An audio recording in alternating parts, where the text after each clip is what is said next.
I'm going to give the table to Said, and I'm going to leave you alone for that and enjoy. Afterwards, we are going to have a toast on the victory that we're going to feel afterwards. Thank you. زندگی آزادی.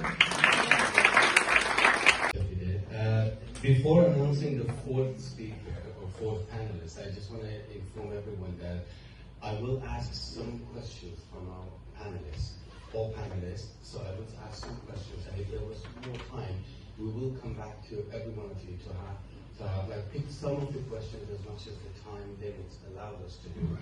So I will ask some questions, and then we'll come back and ask if you have any questions for the panelists, and they will answer them. Thank you. So the fourth speaker is Shiva Mahbobi. She's a psychotherapist, women's rights activist, former political prisoners, and she's the founder and currently a spokesperson for the campaign to free political prisoners in Iran, CFPBI. Shiva was a student activist in Iran. She was arrested twice, once at the age of 12, and held for a few days.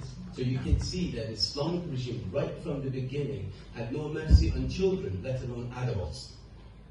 The second time Shiva was arrested was when she was 16, and she was held over 3 years.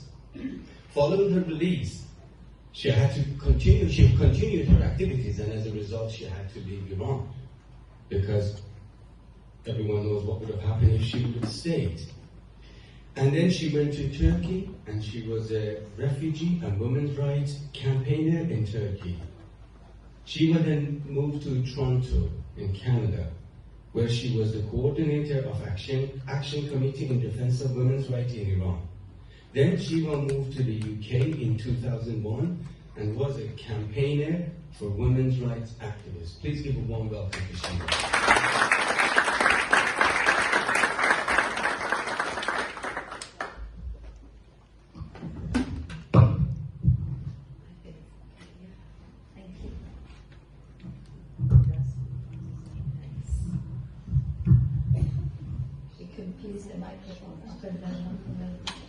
So I want to right away actually start with this person. Hemant Mustafai, who was executed yesterday.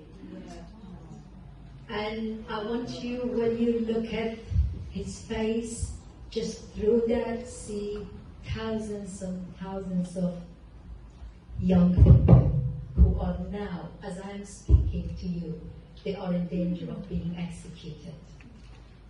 So, right now, more than 100 detainees that got arrested since September, they are in danger of execution.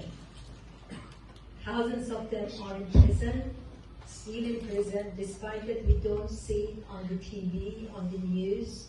I know many Iranians are familiar with that, but I think sometimes it gets normalized.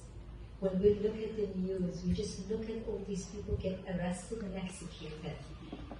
They've been tortured, they've been forced into false confession, like in case of Hemant, and many others. What they do recently, the Islamic regime does, they torture them and they force them into false confession to say that they have killed one of the security guards. That's their trick now.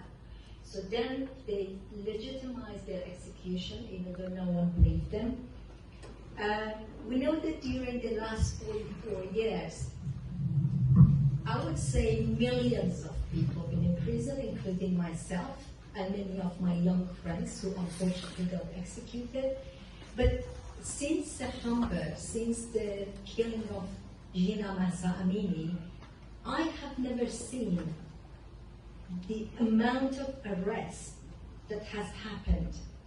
Based on our report at CFPBI, since September until February or March, something around 60,000 people were arrested.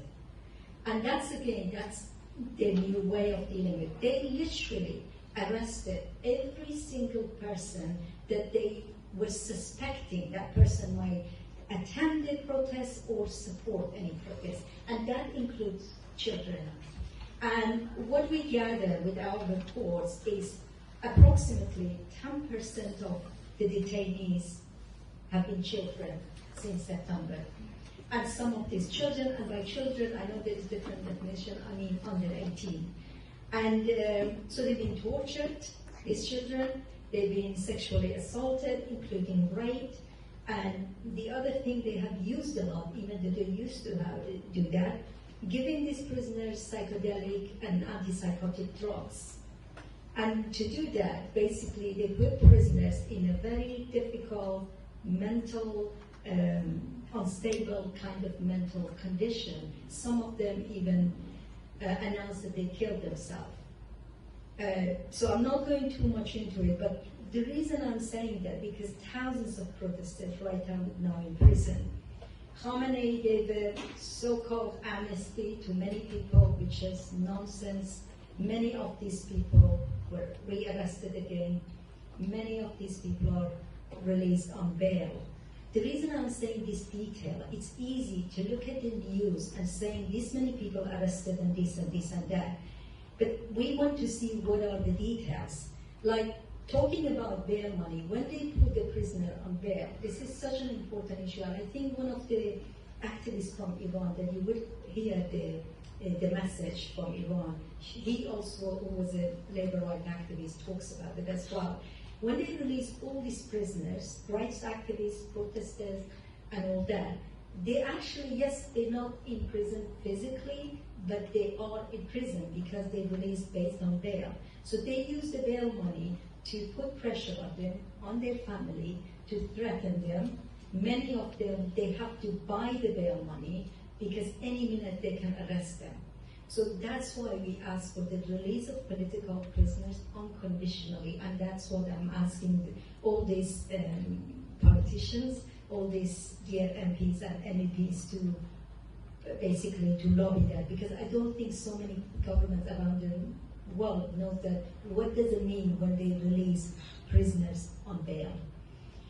And the other issue I want to mention, that prisoners who've been shot, protesters who were shot and injured, including children, many of them who are in prison, they don't get any treatment whatsoever. In fact, they use the injury as a way of torturing them further. We don't know how many died, really. We don't have that news. Some of the protesters, including children, they don't dare to even go to the hospital because they will be identified by the IRGC, Islamic Revolutionary Guard. And so therefore they don't go there. And that's another way that they put pressure. And of course I have to mention thousands of schoolgirls. As you know, they've been attacked, they've been subjected to chemical attack, and this is regime's fear of future protests and punishing these little girls who were in the heart of woman life revolution. I'm mentioning all these details in just these few minutes because I want you to see behind those names that also you kindly sponsor, as you said, guys. There are lives, dreams. You know, when you look at Helen's face, there is future, there is dreams. You remember the little boy, Kian Purfalak, and talked about he wanted to be an inventor or all that. So what I'm trying to say, behind every name that you see on the news, please see thousands of them, and please see the dreams and the lives that the Islamic regime shut down, basically. And so we called today, 13 years ago, the International Day in support of political prisoners, because we believe that, as some of the speakers said, we have to do it together. Because we believe that no matter which part of the politics you are from, which part of the society, which part of the world, you believe in the fundamental rights of human beings. I mean, I would say these prisoners went to prison because they were defending freedom of expression, the right to life, the right to not to be tortured, and the right to have a life worthy of the human beings. And I believe every one of us, if we look through our heart, we believe in it. And this doesn't have border. And this is why we all have to work together. We have to push all the governments around the world to do something about the regime, because I believe overthrowing the Islamic regime is not just a benefit for people in Iran. the world would be a safer place without the Islamic regime. Thank you.